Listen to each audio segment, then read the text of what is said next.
Assalamualaikum warahmatullahi wabarakatuh. Alhamdulillahilladzi khalaqal mauta wal hayata liyabluwakum ayyukum ahsanu amala. Asyhadu an la ilaha illallah wahdahu la syarika lah wa asyhadu anna Muhammadan abduhu wa rasuluh la nabiyya ba'dahu. Allahumma shalli wa sallim wa barik ala sayyidina Muhammad wa ala alihi wa sahbihi ajma'in, amma ba'd. Faqad qala ta'ala fi Qur'an Karim, a'udzu billahi minasyaitonir rajim, bismillahirrahmanirrahim. Wa minhum man yaquluna rabbana atina fid dunya hasanah wa fil akhirati hasanah wa qina adzabannar.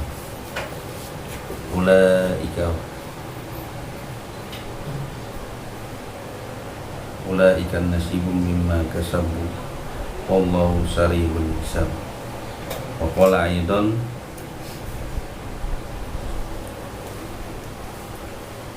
a'udzu billahi minasyaitonir rajim, bismillahirrahmanirrahim.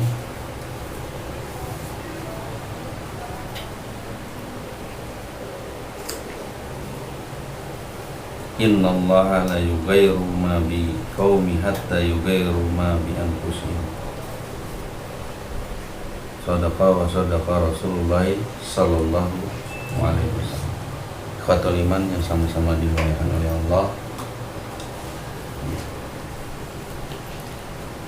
dalam mengarungi kehidupan ya, kita pasti mengetahui yang namanya nasib seseorang, baik dan buruk nasib seseorang. Yang pada malam hari ini kita akan bahas tentang bagaimana firman Allah Subhanahu wa ta'ala tentang sebuah nasib. Nasib dengan takdir beda. Kalau nasib itu diambil dari kata bagian nasibun, ini seperti yang Anda bacakan tadi,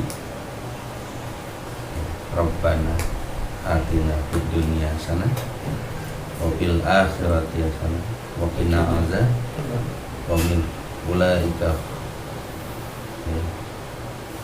ulaika umum nasibun lima kasabu wallahu sarihul hisab. Bagian di dalam surat Al-A'raf surat ke-13 ayat 11, Allah Subhanahu wa ta'ala berfirman, innallaha la yughayyiru ma biqaumi hatta yughayyiru ma bi anfusihim. Sesungguhnya, kata-kata sesungguhnya itu benar, taukid yang Allah berikan ya main-main. Benar bahwasanya Allah tidak akan mengubah keadaan suatu kaum sebelum mereka mau mengubah keadaan mereka sendiri. Artinya mengubah nasib. Kalau nasib itu bisa dirubah, kalau takdir sudah tidak bisa dirubah, sudah menjadi ketentuan Allah.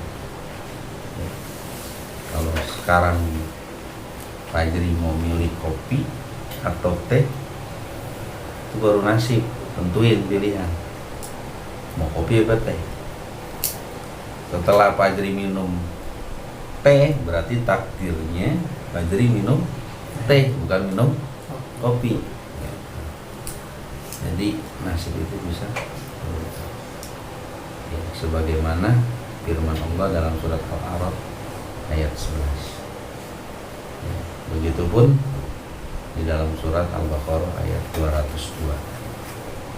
Minhum man yaquluna rabbana atina fid dunya hasanah wa fil akhirati hasanah wa qina adzabannar. Ulaika nasibum mimma kasabu wallahu sari'ul hisab. Allah cepat bergerak. Ya, dibahas masalah nasib ya sebagai bentuk dari kehidupan yang kita alami, ya, maka nasib itu bisa dirubah dengan catatan yang pertama adalah N, harus ada N. N-nya apa? Niat. Nah, innama amalu bin niat. Jadi pasang niat dulu. Ya. Nasib seseorang baik tergantung niat.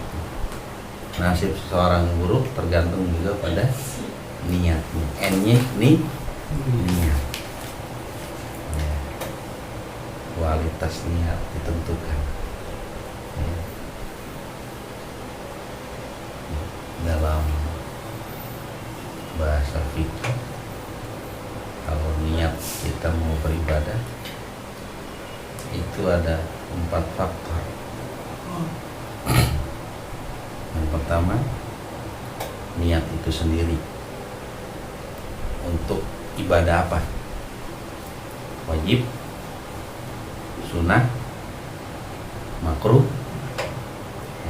atau mubah. Ya, niat.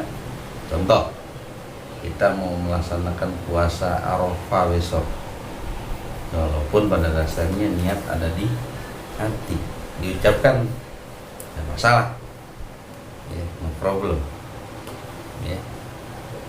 Jadi kita mau puasa nawaitu sauma sunnatan Arafah lillah ta'ala. Niat apa ibadahnya, kemudian hukumnya apa? Ibadahnya apa? Puasa, niatnya puasa. Ibadahnya apa? Sholat, sholli, fardu apaan? Ya, hukumnya apa? Wajib, fardu. Hukum mau sholat sunnah. Ya, yang pertama niat dan hukumnya. Ibadahnya hukumnya apa? Yang kedua, ya, habis ibadahnya hukumnya, ya niat ibadahnya apa. Yang ketiga hukumnya. Yang keempat lillahi ta'ala. Ya, jadi hukum niat itu ada 4 dalam bahasa. Yang pertama, niat itu sendiri. Yang kedua, ibadahnya apa nih? Mau ibadah haji, berarti niatnya pengen haji. Mau umroh, niatnya umroh.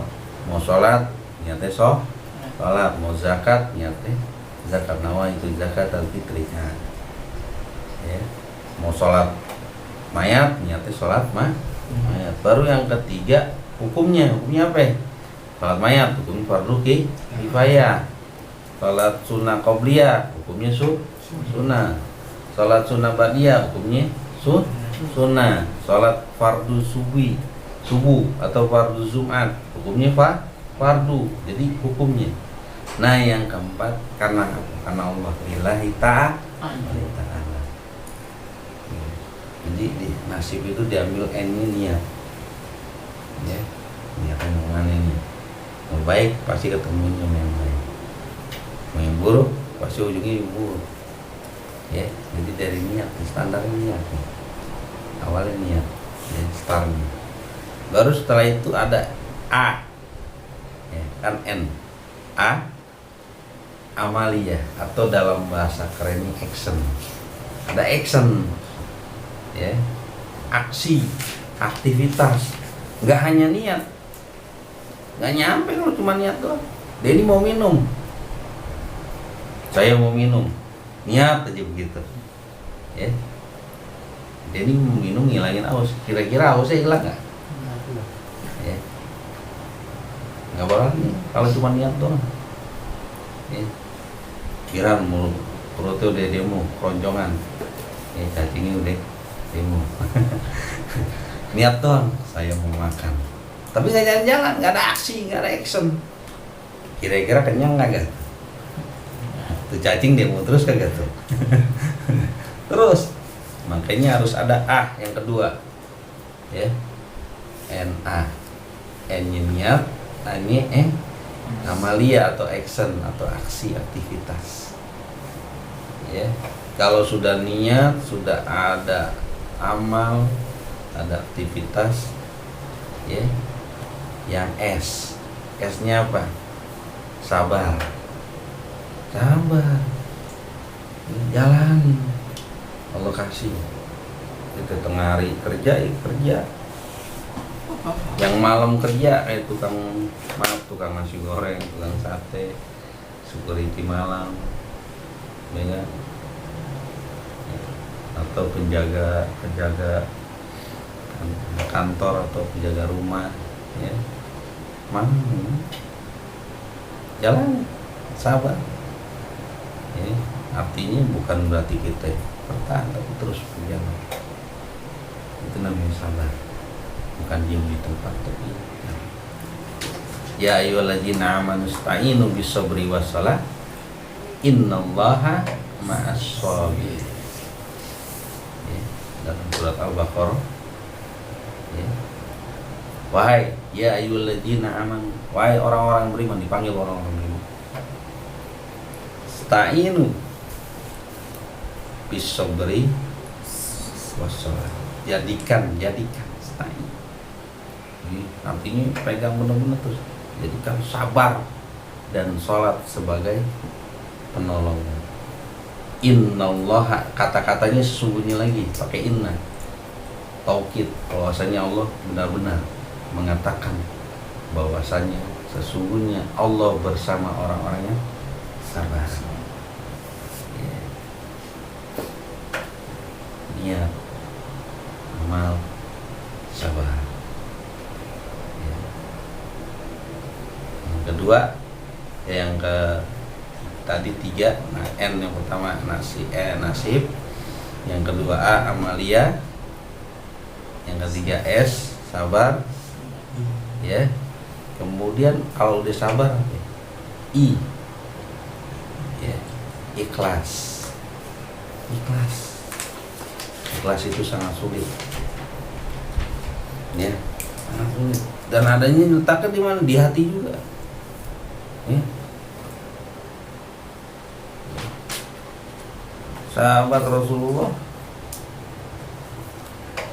Sayyidina Abu Bakar As-Siddiq, orang yang ikhlas ketika dapat, ya, berita tentang Isra wal Miraj Nabi, walaupun bukan dari dia sendiri yang mendengar langsung, tapi dia disampaikan oleh sahabat yang lain, bahwasanya semalam Rasulullah, ya, telah melaksanakan perjalanan Isra wal Mi'raj. Apa kata Abu Bakar? Itu dari Rasulullah, saya yakin, saya ikhlas begitu menerima. Maka dia diberi gelar Abu Bakar As-Siddiq. Beliau sahabat Rasulullah SAW yang utama.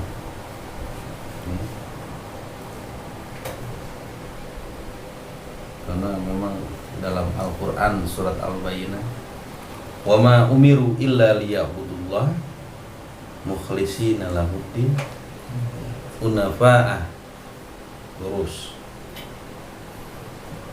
wa yuqimus sholata wa yutuz zakat wa dzalika dinul hanif. Hunafa anif, lurus, ya. Wa ma umiru, dan umiru amr, kata perintah, kami perintahkan kepada kalian, illa liya'budu, beribadah kepada Allah, mukhlishina lahud, dengan ikhlas.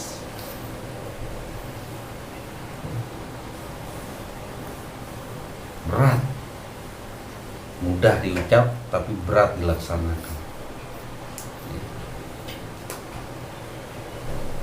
dijalanin, ya. Ada seorang sahabat kata Rasulullah SAW, sebentar lagi ada penghuni surga, ya. Ada penghuni surga, ya.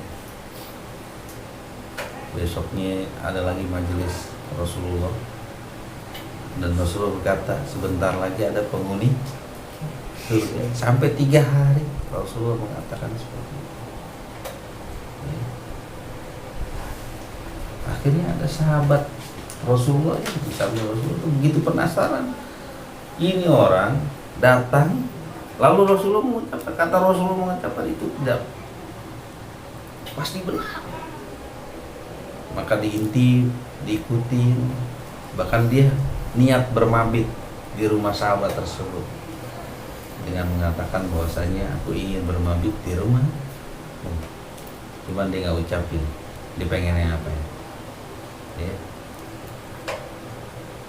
Dalam hatinya di sahabat pengen tahu amalan apa, sampai seorang sahabat si A ini dijuluki oleh Rasulullah ya penghuni surga.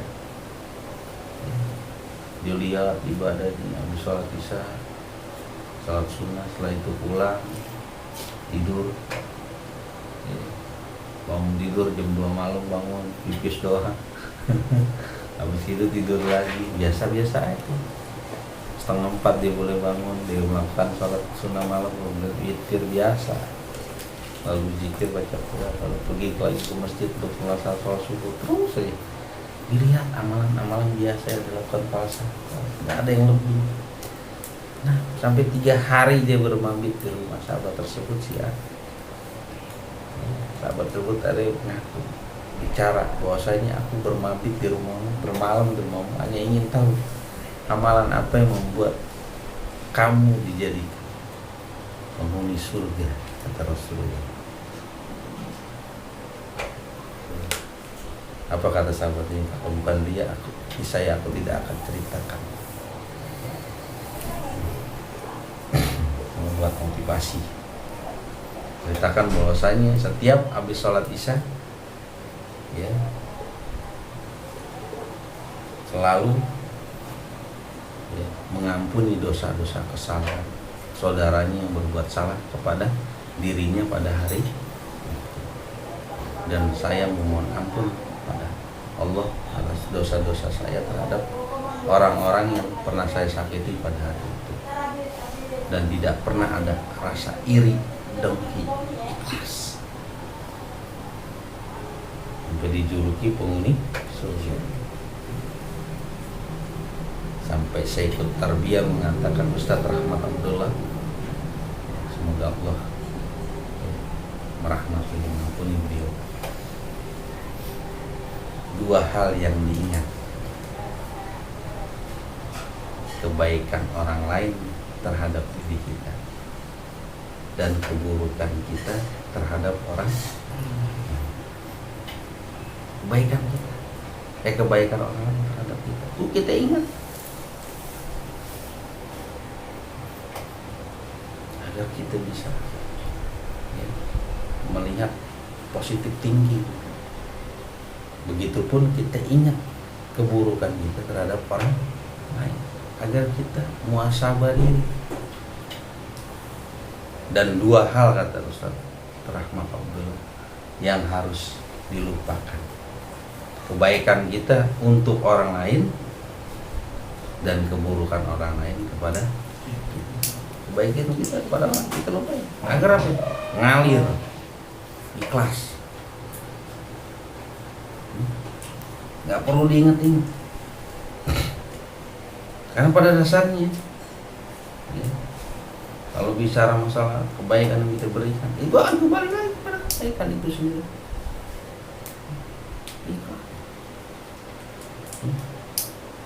Ada seorang ojol, ojol ojek online, lagi boncengin sang ibu malam-malam yang sedang gerimisan tanpa aplikasi karena memang handphonenya rusak.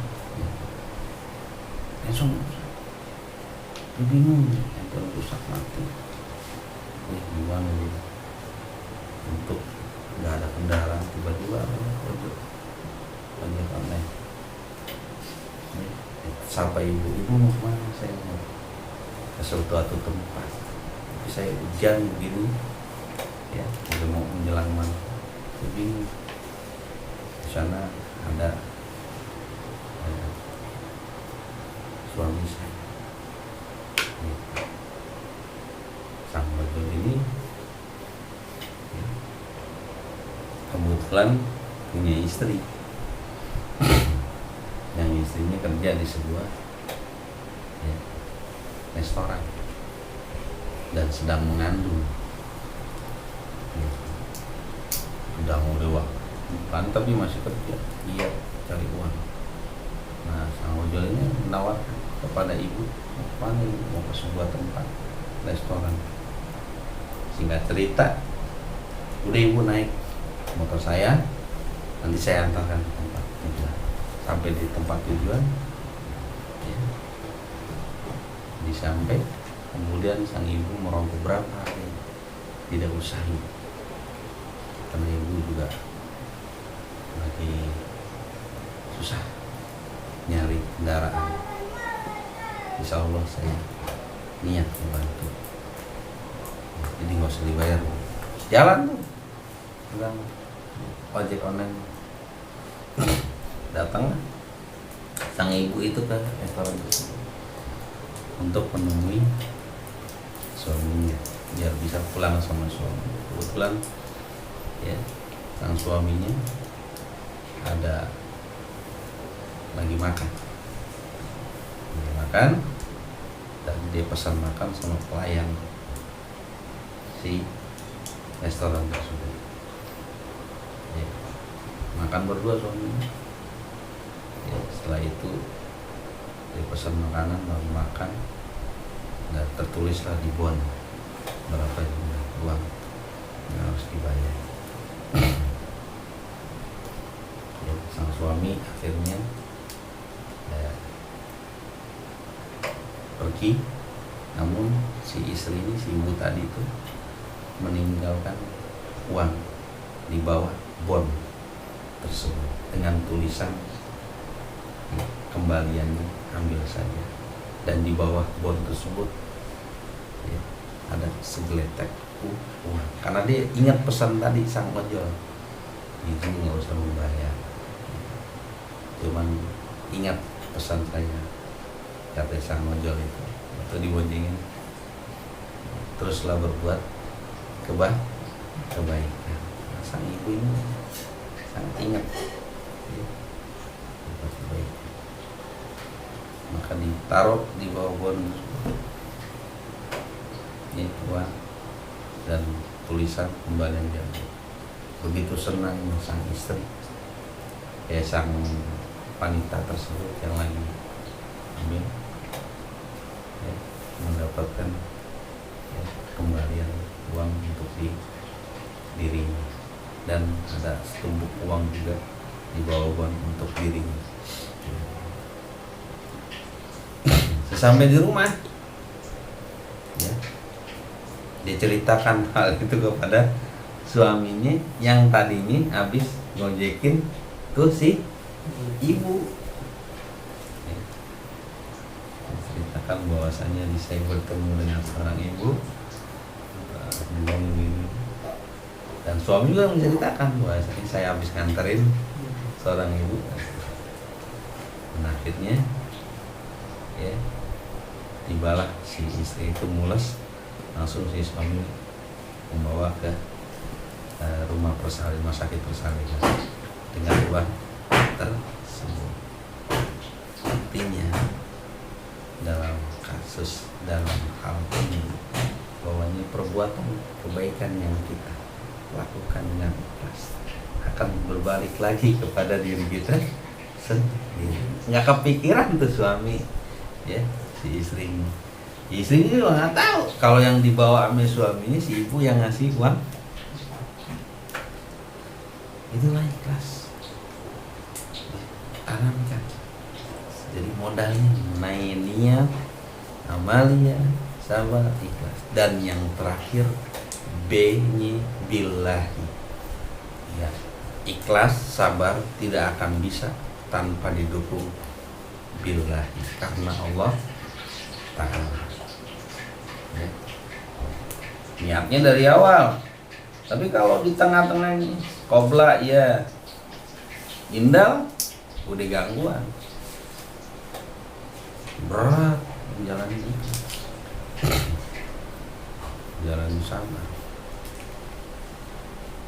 ya. Atau di ujungnya ba'dah nih, kalau nggak billahi repot, seperti yang aneh ceritakan pekan yang lalu. Bisa orang yang beramal namun nggak ikhlas ya, namanya sih ya, hamba bangunan masjid, hamba Allah, mbak bilang sholat Jumat ya, disebutin ya, hamba Allah 10 juta rupiah, dicolek temennya ya. Ketika sebelum sholat Jumat biasa ada kan laporan keuangan tuh, dilaporkan oleh DKM masjid ya, laporan keuangan masjid ya, pembangunan masjid atau bangun masjid atau bangun masjid ini ya, dari hamba Allah 10 juta rupiah. Ada dia tuh, dia nyolek temennya, aneh itu ya. Aneh itu, emang kenapa ente gitu kan. Nah itu biasanya sesudah itu ya, biasanya sesudah jarinya ketahuan, sebelumnya nggak ketahuan, ingat karena indal pas keadaan juga, namun setelahnya ya, itu pesan kalau bukan saya, itu sekolah kalau bukan saya, kalau bukan ente kenapa emang ya kan. Malam-malam naruh sejadah tempat imam ya, biar supaya amalnya ya, ngalir. Kira dibaca ditanyain ya, siapa itu yang naruh sejadah ya, tawa ya, itu juga mengurangi rasa keikhlasan ya. Billahi ya. Karena Allah kita ikhlas. Nasib baik akan menjadi suatu yang baik bila didukung oleh niat tadi, niat yang baik, amalia yang baik. S-nya sabar, I-nya ikhlas karena Allah, billahi ya. Ada suatu kisah Nu'man bin Bashir, suatu hari lewat di sebelah sebuah kali. Kali itu tiba-tiba dia menemukan apel, menemukan buah apel ya, dimakan tuh ya. Pada ini dicuci dimakan, tapi dia ingat lagi ini apel ada di kali dulu nggak kayak kali sekarang ya, bersih hemat ya. Wah, apel maksud, tapi dia berpikir nih apel mau pasti ada pohonnya dan pohonnya ada yang punya, berarti saya mau makan sesuatu yang bukan punya saya. Walaupun pada dasarnya kaidah hukum fikih, apabila ada suatu barang yang jatuh di luar daerah ya si pemilik, maka mubah hukumnya. Namun tetap dia nggak mau tuh perkara mubah, tapi dia mau ikhlas supaya makanan dia itu Allah ikhlas, dia juga ikhlas. Ditelusuri tuh kali di mana itu pohon apel, ada perkebunan apel, wah panjang, di jalan masuk assalamualaikum gak ada yang sepi. Tiba-tiba memang ada seorang bapak-bapak ya, dengan seorang laki-laki sedang bantuin untuk itu. Ditanya, Pak, permisi, assalamualaikum ya, saya tadi ini perkebunan apel bapak, iya tadi saya nemu apel bapak pinggir kali, saya makan, saya minta tolong diikhlasin hafal itu. Kata Samuel, nggak bisa, nggak bisa. Kamu harus kerja di sini dulu 1 tahun.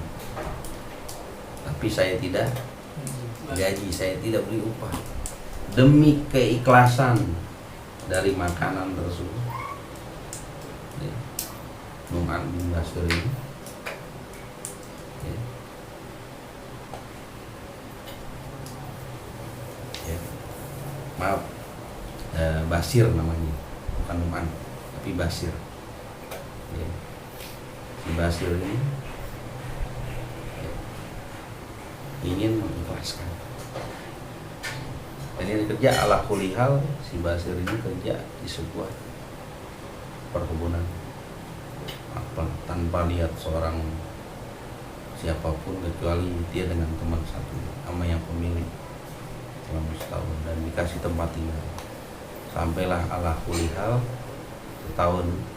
Setelah itu dia pamit. Apa kata sang punya? Bolehkah saya izin, kata si Bashir ini, untuk pulang, dan sudah diikhlaskan. Tidak, kata yang punya. Kamu tetap bekerja di sini dengan catatan saya kasih upah sekarang. Kalau kemarin enggak. Bekerjalah selama setahun lagi. Kumpulin uang demi mengikhlaskan sebuah apa. Nah, ketika pamitan yang ulang, ya, saya mau pamit, tidak, kecuali kamu mau menikahkan putri saya. Ya. Matanya buta, bibirnya suing, kupingnya capeng, tangannya ya, dan kakinya tentu.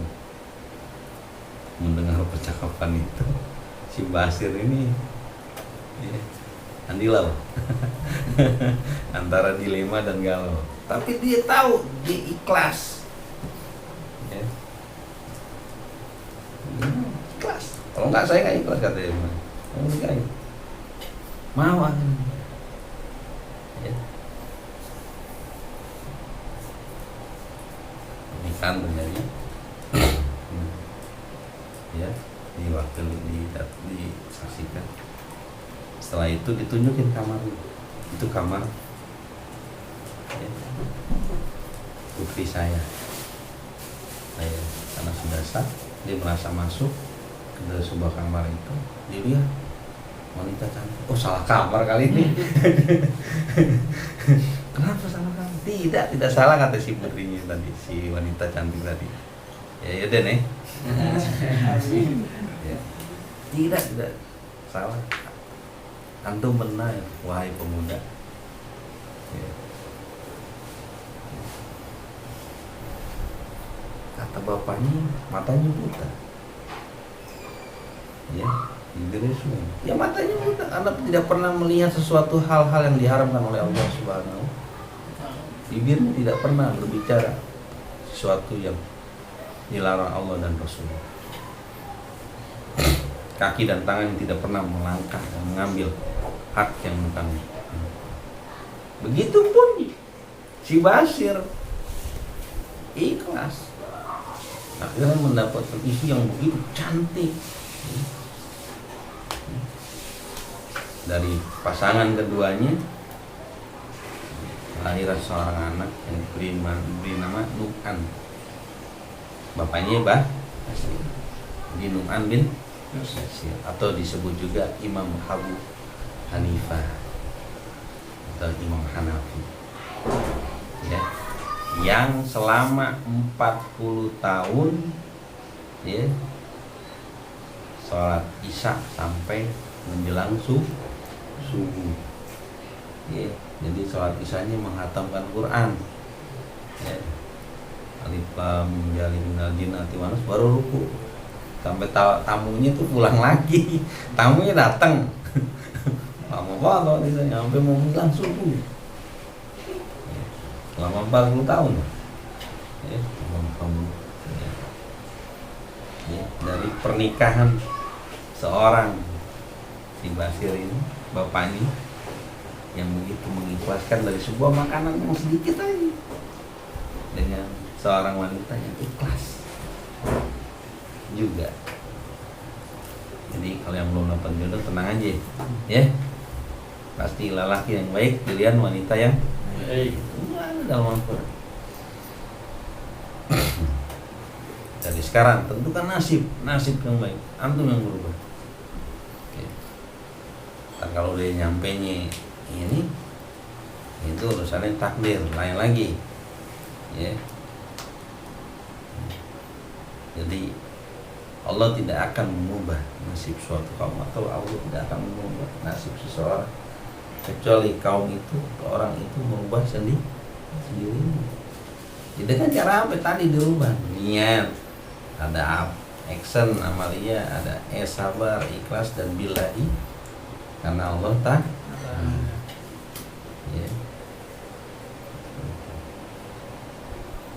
Itu saja yang bisa saya berikan. Semoga bermanfaat. Wabillahi taufiq wal hidayah. Assalamualaikum warahmatullahi wabarakatuh.